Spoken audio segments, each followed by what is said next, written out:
The Tragedy of the Commons by Joseph Schwehe. What is happening to our Florida Springs? This is a picture comparing the Blue Springs, Florida in Madison County back then to now. And this is another picture of the Royal Springs, Florida, comparing back then to now.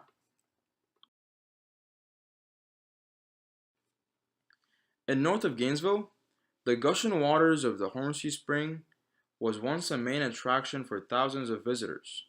Then the spring stopped flowing and became unfit for humans to swim in it, and eventually it was replaced by a $1 million water park.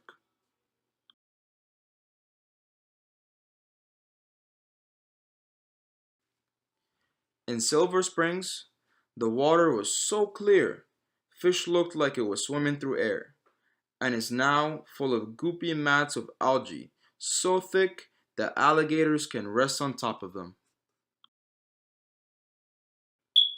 A century ago, Florida's clear springs drew presidents and millionaires and tourists who wanted to cure their illnesses by bathing in the healing cascades. Now, the springs themselves can cause illnesses. The water in our springs has slowed down. Some has even stopped or begun flowing backwards. The water that comes out is polluted by nitrates. The pollution is increasing the growth of toxic algae blooms and putting humans' health at risk.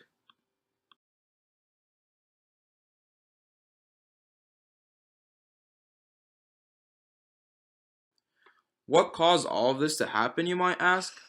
The evidence point too much pumping of fresh water.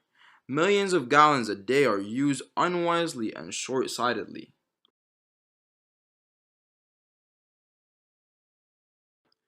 Floridians use 158 gallons a day. That's about 50 more than the national average. While agriculture draws more water out of the ground for irrigation than any other state east of the Mississippi. As a result, between 1970 and 1995, withdrawals from the level of water increased more than 50%, and by 2005, it hit 4.2 billion gallons a day.